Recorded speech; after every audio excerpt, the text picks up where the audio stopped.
तब तक मैंने एक तरीके से यूट्यूब के अंदर 3 लाख रुपए इन्वेस्ट कर दिए हैं। एंड ना धो के फर्स्ट क्लास। ओके, तो टाइटल से तो आप लोगों ने पढ़ ही लिया होगा कि ऑलमोस्ट 3 साल के बाद अपने को पहली पेमेंट आई है यूट्यूब से। एंड पहली पेमेंट जो आई है उसके बारे में तो बात अपन करेंगे ही। उससे पहले घर में जो जो चीज़ें अपग्रेड हुई है वो मैं आप लोगों को बता देता हूँ। Welcome back to the channel guys. चलो फटाफट चलते हैं हॉल में। मोस्टली जो अपग्रेड्स हुए हैं वो हॉल में ही हुए हैं। पहला जो अपग्रेड हुआ है कि ये देखो ये झूला, अब इस झूले के ऊपर जो पहले वाला कपड़ा था वो चेंज हो गया है। चेंज इन द सेंस ऐसे चेंज हुआ है कि हमने जो सोफ़ा लिया है ये वाला, इसका, और ये मेरा फेवरेट पार्ट जो कि आप लोग हमेशा व्लॉग्स में देखोगे ही, एक किंग चेयर जो मुझे बहुत पहले से लेना था वो हम लोगों ने लिया। तो ये पूरे तीनों के कॉम्बिनेशन में ही जो पूरा कपड़ा सेट हुआ है वो हुआ है कि सोफ़ा, किंग चेयर एंड अपना झूले का जो कपड़ा है वो चेंज हो गया है। एंड अब सारी चीज़ें मैचिंग हो गई है। मैचिंग से याद आया कि पर्दे भी जो थे वो हमारे पुराने वाले थे, तो नए पर्दे लगाए हैं वो भी मैचिंग हो रही है। ये जो पर्दे लगाए हैं ये भी सारी चीज़ें मैचिंग हो रही है। और एक चीज़ अपग्रेड इन द सेंस जो हम लोगों ने यूटिलाइज़ किया है वो ये है कि जो मेरा पहले वाला इसका टेबल था उसको अभी हम लोगों ने यहाँ पे लगा के इसको एक तरीके से डाइनिंग टेबल बना दिया है। अब आपको मैं दिखाता हूँ, ये देखो अब ये अच्छा खासा 4 जन को बैठ के खिलाने लायक अच्छा खासा डाइनिंग टेबल हो गया है। एंड जब काम हो जाएगा तो अपने आप लीवर खींच के हम लोग वहाँ पे उसको बिठा सकते हैं। एक चीज़ है कि लाइट्स जो थे वो सारे पुराने ज़माने के CFL लाइट्स थे। मैंने सारी चीज़ें क्या किया है कि निकाल के अब LED लाइट कर दिया है। आप लोग को दिखाता हूँ ऑन करके। अब देखो पूरा घर कितना मस्त उजाला। एंड ये जितने भी चीज़ें लगाई हैं ये सारी चीज़ें हम लोग ने LED कर दिया है, जिससे बिल भी कम आएगा क्योंकि CFL थोड़ा ज़्यादा बिल लेता था। बंद कर देता हूँ। सारी चीज़ें जो थी ये पूरी अपग्रेड हो गई है। सोफ़ा, चेयर, झूला, वहाँ पे डाइनिंग टेबल मस्त बैठ गया है। सारी जो लाइटिंग्स थी वो पूरी LED हम लोग ने कर दी है। सारे रूम के अंदर जितने भी लाइट थे वो सारे LED कर दिए हम लोग ने। ये सारी चेंजेस हुई है। एंड ये चेंजेस करने के बाद अब जाके एक तरीके से मैं बोल सकता हूँ कि हमारा जो पूरा घर है वो कंप्लीट हो चुका है। अब मेरे को इसके अंदर और कुछ चेंजेस नहीं करना है और कुछ एडिशंस नहीं करने हैं। यही सारी चीज़ें अब रहेंगी। एंड एक तरीके से मेरे को पूरा खुला खुला सा रखना था, तो इसके लिए जितने भी ऑप्टिमाइज तरीके से मैं सारी चीज़ें कर सकता था वो मैंने पूरा कर दिया है। अब बात करते हैं जो यूट्यूब से अपने को पेमेंट आई है उसकी। पेमेंट जब आई थी, जिस दिन आई थी, उसके अंदर जो भी प्रोसेस था वो प्रोसेस मैंने जो किया है पहले वो आप लोग देख के आइए। उसके बाद जो पूरा व्लॉग है वो कंटिन्यू करके सारी चीज़ें मैं आप लोग को बताता हूँ। एंड कुछ बातें करनी है वो भी आप लोग से कर लेंगे। तो जाइए पहले वो जो प्रोसेस हुआ है वो देख के आइए। ओके, सो मसला ये हो गया है कि देखो भाई पहली पेमेंट तो आ गई है, बट जो पहली पेमेंट है वो बिना मेहनत किए मुझे मिल नहीं रही है। अब मुझे जो मेरा बैंक है वहाँ से मेल आया कि भाई पेमेंट आई हुई है, एक फॉर्म भर के आप सबमिट कर दीजिए, वो पेमेंट हम लोग दे देंगे। वो लोग ने अटैचमेंट ही नहीं डाला है वो मेल के अंदर। फिर मैंने रिप्लाई किया, मेरे रिलेशनशिप मैनेजर से मैंने बात किया कि भाई ऐसा ऐसा है। उसने बोला आप रिप्लाई कर दो, मेल पे रिप्लाई पे वो लोग कर देते हैं। वो किया, फिर वो लोग फॉर्म मांग रहे हैं। तो इसके लिए मुझे ब्रांच जाना पड़ा। ब्रांच जाके भी ये हुआ कि हाँ बात हो गई है, अब वो लोग अटैचमेंट मुझे मेल पे भेज देंगे। तो जो काम फ़ोन पे हो सकती थी उसके लिए मुझे ब्रांच जाना पड़ा। मेरे को तो कोई प्रॉब्लम नहीं है भाई, चलो मैं तो मुंबई जैसी सिटी में रहता हूँ, ब्रांच बाजू में ही है, मैं जाके आया। बट सोचो जो Tier 2 Tier 3 वाले बंदे हैं जिनके आजू बाजू बैंक का ब्रांच नहीं होता है, उनका तो ऑलमोस्ट ये सिर्फ एक फॉर्म के चक्कर में पूरा दिन निकल जाता है, राइट। मेरे को तो चलो आधे घंटे में मेरा पूरा काम हो गया, बट अभी भी काम पूरा हुआ नहीं है, फॉर्म मुझे मिला नहीं है। अब जैसे फॉर्म मिलेगा, फॉर्म भरने के बाद वो अकाउंट में पैसे आएंगे। एंड ये फर्स्ट टाइम पेमेंट है तो इसके लिए बहुत लंबा प्रोसेस है। क्या क्या प्रोसेस है सारी चीज़ें होने के बाद मैं आप लोग को बताता हूँ। भाइयों बहनों दोस्तों और मित्रों, अब देखो फॉर्म तो अपने को ईमेल पे आ गया, अपन ने प्रिंट आउट निकाला, साइन किया, स्कैन किया एंड बैंक वाले को भेज दिया। ब्रांच जाने का एक फायदा ये हो गया कि जो इनवर्ड रेमिटेंस मेरे बैंक का देखते हैं उनसे मेरा कांटेक्ट हो गया है। तो आगे चल के अभी मुझे कभी भी कुछ प्रॉब्लम होगा, कोई और करेंसी में मुझे पेमेंट आ रही है तो मुझे प्रॉब्लम नहीं है कोई, मैं फटाक से उनको फोन करूंगा, सारी सोल्यूशंस मुझे मिल जाएंगे। ये जो फॉर्म मुझे आया है डिस्पोजल फॉर्म कहते हैं इसका, इनवर्ड रेमिटेंस डिस्पोजल फॉर्म कहते हैं इसको। इसमें एक क्या होता है कि ये फॉर्म के थ्रू USD का जो स्टैंडर्ड रेट है एंड मेरे बैंक का जो रेट है वो रेट प्रॉपरली सेट होगा, ताकि फ्यूचर में कभी भी मुझे पेमेंट आए तो मुझे क्या रेट में कन्वर्ट करके डॉलर्स मुझे INR में मिलने वाले वो इसके थ्रू हो जाएगा। इसको ऑलमोस्ट 2 दिन का पूरा प्रोसेस लगता है। 2 दिन बाद जो मेरी पेमेंट आई हुई है यूट्यूब से वो अभी अटकी हुई है उनके नॉस्ट्रो अकाउंट बोलते हैं उसके अंदर, देन उसके जैसे रेट सेट हो जाएगा वो मेरे अकाउंट में पैसे आ जाएंगे INR के अंदर। एंड एक चीज़ है कि ये जो पर्टिकुलरली पूरा मैंने फॉर्म जो भरा ये वन टाइम का प्रोसेस है। नेक्स्ट टाइम अभी मुझे सिर्फ मेल पे कंफर्मेशन देना पड़ेगा कि हाँ ये मेरा अकाउंट है, ये किस पर्पज से आया हुआ है, एंड वो जो अमाउंट है वो मेरे अकाउंट में अपने आप रिफ्लेक्ट करने लगेगा। मुझे कोई वापस डिस्पोजल फॉर्म भर के देने की जरूरत नहीं है। दूसरे करेंसी के लिए भी सेम प्रोसेस है, तो दूसरे करेंसी के लिए अलग डिस्पोजल फॉर्म देना होता है एंड बाकी सारी चीज़ें हम लोग को करनी होती है। अब देखो जैसे पेमेंट आएगा तो क्या पेमेंट आया वो सारी चीज़ें मैं बता ही दूंगा। अभी तो मैं जो जो प्रोसेस हो रहा है वो सारी चीज़ें मैं बता रहा हूँ। हाँ, एक फ़ायदा मेरा ये हो गया मुंबई में Tier 1 सिटी में रहने का, ये फ़ायदा हो कि ब्रांच में जाके फटाफट मुझे इन्फॉर्मेशन मिल गया, सारी चीज़ें मिल गई। बट जो Tier 2 Tier 3 सिटीज़ में रहते हैं उनका मैंने जैसे स्टार्टिंग में बताया कि भाई उनके तो पूरा दिन खराब हो जाएगा। बट ये वीडियो भी मैं उनके लिए ही बना रहा हूँ कि अगर आप लोग को ऐसा कुछ हो तो पहले ही आप लोग फॉर्म वॉर्म सारी चीज़ें भर के रख लीजिए।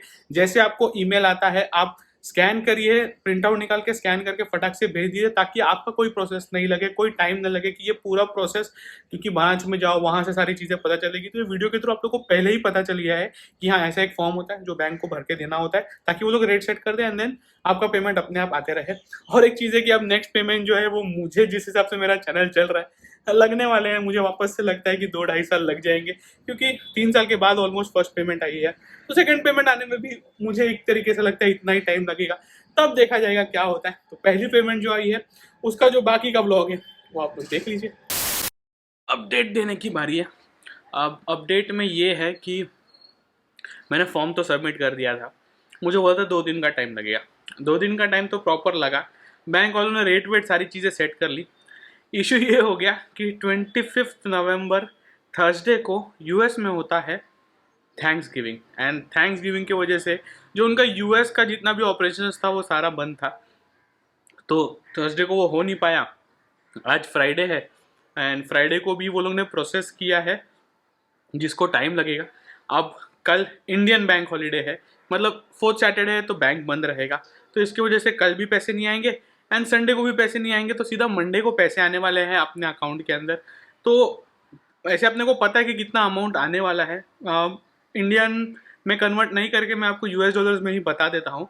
वो बताने से पहले कुछ बातें हैं, कुछ चीज़ें हैं जो मैं सोच रहा हूँ कि आप लोग से बात कर लूँ, आप लोग को समझा दूँ। एंड जो लोग भी ये वीडियो देख रहे हैं अगर वो लोग सोचते हैं यूट्यूब पे आने का, तो क्या चीज़ें सोच के आनी चाहिए क्या नहीं आनी चाहिए। एक बार एक काम करता हूँ, सोफे पे बैठ के नहीं, नीचे बैठ के जो बात होती है ना वो करते हैं। ओके, तो देखो मेरे को ऑलमोस्ट हो गया है यूट्यूब पे नवंबर 1 2018 को मैंने चैनल क्रिएट किया था एंड वीडियो मैंने कुछ 2-3 दिन के बाद ही उसके ऊपर डाल दिया था। पहले मैं ओपिनियन वाले वीडियोस बनाता था, फिर रिव्यूज़ के वीडियोस भी मैंने बनाए हैं। फिर जब जाके मैंने सोचा कि उसमें मुझे मज़ा नहीं आता है, मुझे व्लॉगिंग में मज़ा आता है, मैंने व्लॉग्स करना स्टार्ट कर दिया। व्लॉग करने के लिए पहले मैंने कैमरा खरीदा, माइक खरीदा, लेंस किट लेंस आया हुआ था, तो लगभग 50,000 रुपये का वहाँ पे खर्चा किया था मैंने, जबकि मुझे कुछ पेमेंट आ नहीं रही थी। बट मैंने सोचा कि चलो पेमेंट के लिए नहीं, बहुत सारी चीज़ें सीखने मिलेंगी। सेकेंड चीज़ ये हुआ कि जब मैं जो किट लेंस लाया था उससे वाइड नहीं हो पाता था, तो व्लॉगिंग में थोड़ा वाइड लेंस की ज़रूरत पड़ती है, तो मैंने फिर 16,000 रुपये का एक ऐसा नया वाइड लेंस खरीदा अपना 10-18, जिससे मैं अभी शूट कर रहा हूँ। फिर उसके बाद कैमरा का तो सारा चीज़ मैंने सीख लिया। फिर मैंने सोचा कि क्यों नहीं फोटोग्राफी भी किया जाए, फोटोग्राफी भी अपने को आती है। तो अपने को ये वाला जो वाइड लेंस था इसके अंदर का जो एपर्चर है वो लास्ट टू लास्ट जाता है 4.5, तो अपने को कम एपर्चर वाला विद पीछे बोके इफेक्ट वाला ये चाहिए। तो उसके लिए फिर से मैंने एक 24mm का लेंस खरीदा, पैनकेक लेंस जिसको बोलते हैं, जिसमें बैकग्राउंड पीछे जो है वो ब्लर हो जाता है। वो लगभग मैंने 10,000 रुपये का खरीदा। तो 50 + 16 इज 66 + 10 76,000 रुपये मैंने वहाँ पे खर्चा कर दिया। फिर उसके बाद मैंने सोचा कि क्यों नहीं थोड़ा सा मोटो ब्लॉगिंग भी स्टार्ट किया जाए। तो नॉइस का मैंने 5-5,500 रुपये का खरीदा था, तो वो तो चलो उसको मैं 5,000 रुपये ऐड करके चलो राउंड फिगर में कर देता हूँ, 80,000 वहाँ पे खर्चा हो गया। फिर कुछ दिन बाद मैंने सोचा कि चलो अब अपने को गोप्रो में भी कुछ ना कुछ इन्वेस्ट करना चाहिए, तो वो सारी चीज़ें एसेसरीज मिला के उसमें अलग से 50,000 रुपये खर्चा हो गया। तो टोटल मैंने अभी तक एक तरीके से देखा जाएगा तो 1,30,000 रुपये इसके अंदर खर्चा कर लिया। उसके पहले जो मैं एक लैपटॉप पे काम करता था, मैं विंडोज़ के लैपटॉप पे काम करता था, मेरे पास एक बोलते हैं कि खराब मैकबुक पड़ा हुआ था, तो उसको मैंने बनाया आसिफ भाई के थ्रू, अराउंड 35,000 रुपीज़ उसमें मेरे खर्चा हो गया। तो 130 + 35 अराउंड 1,65,000 वहाँ पे खर्चा हो गया। फिर उसके बाद धीरे धीरे मैं वहाँ से ये चीज़ें करते गया, पूरा व्लॉगिंग वॉगिंग मैंने किया, इसके अंदर से मैंने एडिटिंग सीखा, बहुत सारी ऐसी चीज़ें सीखी जिससे थोड़ी सी मेरी साइड इनकम भी स्टार्ट हो गई। तो यहाँ पे मैंने खर्चा किया, तब तक यूट्यूब से मुझे कुछ पेमेंट नहीं आए हुए। थोड़ा सा मैं कॉर्पोरेट शूट वो सब करने लग गया, एडिटिंग वहाँ पे करने लगी, तो थोड़े पैसे मेरे रिकवर होना स्टार्ट हो गए। यूट्यूब से अभी तक कुछ पेमेंट नहीं आया, सारी चीज़ें यूट्यूब के लिए ही खरीदी थी, बट यूट्यूब से अभी तक कोई पेमेंट नहीं आया। फिर उसके बाद अपना लैपटॉप जो है वो थोड़ा स्लो होने लग गया, नॉर्मल कॉर्पोरेट शूट्स में अपने थोड़े इशू स्टार्ट हो गए। वहाँ पे मैंने एक काम किया क्या कि मैंने मेरा वो वाला लैपटॉप तो वैसे का वैसे ही रखा, एक नया laptop MacBook pro M1 chip वाला खरीदा। इसका वीडियो भी आप लोगों ने देखा हुआ है। उसमें अब लगभग अपने 1.5 लाख रुपए खर्चा हो गए। 3 साल बाद इतना सब कुछ करने के बाद अब मुझे पेमेंट आया है। तब तक मैंने एक तरीके से यूट्यूब के अंदर 3 लाख रुपए इन्वेस्ट कर दिए हैं एंड इनकम अभी तक कुछ भी नहीं आई हुई है।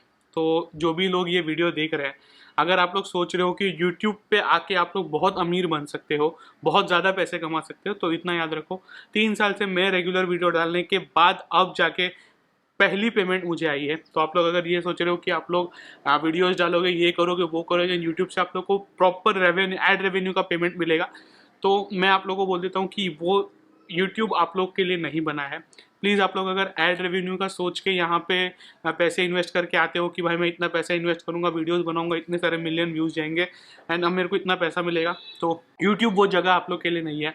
मैं आप लोग को बोलूँगा कि प्रोफेशनली वो चीज़ कहीं और करिए, वीडियोग्राफर बन जाइए, एडिटर बन जाइए, जो भी कुछ करना है, फोटोग्राफर बन जाइए। वहाँ से आप लोग ज़्यादा पैसे कमा पाओगे एंड सीख भी पाओगे वहाँ पे। जैसे मैं यूट्यूब पे बहुत सारी चीज़ें डालने के बाद एडिटिंग खुद से सीखा हूँ, फिल्म मेकिंग खुद से सीखा हूँ, और एंगल्स कैसे बनाते हैं, कैमरा क्या होता है, सारी चीज़ें मैं वैसे तो मैं जानता था, बट प्रैक्टिकली मैं यूट्यूब से सीखा हूँ। तो अगर सिर्फ आप लोग का एक्सपीरियंस लेने के लिए, सीखने के लिए यहाँ आना है एंड आप लोग अगर 3-3.5 लाख रुपये इन्वेस्ट कर सकते हो, देखो मेरे को ज़रूरत लगी तो मैंने इन्वेस्ट किया। मोबाइल से भी बहुत सारे लोग करते हैं, बट अपना अलग था। तो मैं ये क्रेव नहीं कर रहा हूँ कि मैंने इतना खर्चा किया और यूट्यूब से मुझे इतने तक इन्वेस्टमेंट डालने के बाद भी पैसे नहीं आए हैं। तो आप लोग को भी मैं यही चीज़ बोलूँगा कि सोच समझ के सारी चीज़ें करिए। आप वीडियो को ज़्यादा लंबा खींचते नहीं है। प्रोसेस जो था वो मैंने बता दिया कि क्या कैसे होता है। एक चीज़ बताता हूँ, गूगल एडसेंस में आपके पैसे आते हैं, जो भी एड रेवेन्यू आता है वो गूगल एडसेंस में आता है। गूगल एडसेंस का जो थ्रेशोल्ड है पेमेंट आने का वो है $100। तो हाँ, मुझे $102 के आसपास की पेमेंट मिली है यूट्यूब से, जो कि मेरे एडसेंस के अकाउंट में आई थी। वहाँ पे मैंने, याद होगा आप लोगों की, जब मेरा एडसेंस का अकाउंट बन गया था, कुछ पैसे आने स्टार्ट हो गए थे, तो मेरे पास एक पिन कोड आया था जिससे मैंने वेरीफाई किया था अपने आप को। तो फाइनली वो वेरिफिकेशन काम गया।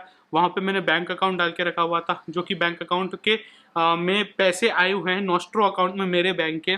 अब ये सारा फॉर्म वॉर्म सारी चीज़ें भरने के बाद, रीसेट होने के बाद, अब जाके फाइनली मंडे के आसपास मुझे जो एक्चुअल पैसे हैं $102.46 जो आए हुए हैं वो कन्वर्ट करके INR के अंदर आएंगे। तो आप लोग समझ लीजिए जो भी रेट सेट हुआ रहेगा वो एक तरीके से 74-75 का जो रेंज चल रहा है उसमें टैक्स वैक्स कट करके जो भी है अराउंड 72-73 रुपीज़ सेट हुआ होगा। तो आप लोग कन्वर्ट करके समझ लीजिए मुझे कितने पैसे आने वाले हैं। अब उससे जो पैसे आएंगे उससे मैं क्या करने वाला हूँ, ये सारी चीज़ें आप लोग को आगे के ब्लॉग में पता चल जाएगी। तो ये ब्लॉग को मैं यहीं पे एंड करना चाहूँगा। Thank you watching this guys. Please like करिए, शेयर करिए, कमेंट करके ज़रूर बताइए कि आप लोग को ये ब्लॉग कैसा लगा, ये जो इन्फॉर्मेशन दिया है आप लोगों को कैसा लगा। आप लोग जो भी ये वीडियो देख रहे हैं, अगर आप लोग की भी कोई पेमेंट अटकी हुई है तो ये सारी प्रोसेस आप लोग करके, फॉलो करके, सारी चीज़ें आप लोग करके अपना पेमेंट ला सकते हो। तब तक के लिए जय हिंद।